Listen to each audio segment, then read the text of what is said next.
حضرت عائشہ صدیقہ رضی اللہ تعالیٰ عنہ بیان کرتی ہیں کہ حضور آرام فرما رہے تھے اپنے حجرہ پاک میں، اتنے میں حضرت ابو بکر صدیق تشریف لائے تو حضور لیٹے رہے، اور آپ کی کیفیت مبارک یہ تھی کہ تہبند مبارک پنڈلی سے ہٹا ہوا تھا،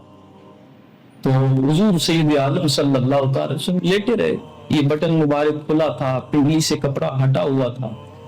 اور آرام فرما رہے تھے، حضور لیٹے رہے۔ اس کے بعد حضرت فاروق اعظم تشریف لائے، حضرت فاروق اعظم تشریف لائے تو حضور اسی طرح آرام فرماتے رہے۔ اتنے میں دستک ہوئی، آنے والے نے کہا کہ میں عثمان ہوں، حضور نے فرمایا ان کو روکیں دروازے پہ۔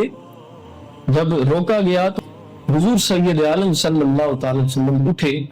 کپڑے مبارک درست کیے، تہبند مبارک درست فرمایا اور اٹھ کے بیٹھ گئے۔ حضرت عثمان غنی تشریف لائے اور آ کے کچھ گزارشات تھی وہ کی اور واپس تشریف لے گئے۔ حضرت عائشہ صدیقہ رضی اللہ تعالی عنہا عرض کرتی ہیں حضور ابو بکر صدیق تشریف لائے تو آپ لیٹے رہے، حضور عمر فاروق تشریف لائے تو آپ لیٹے رہے، عثمان غنی آئے تو آپ اٹھ کے بیٹھ گئے،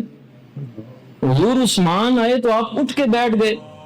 حضور سید عالم صلی اللہ تعالی علیہ وسلم نے بیان فرمایا کہ عائشہ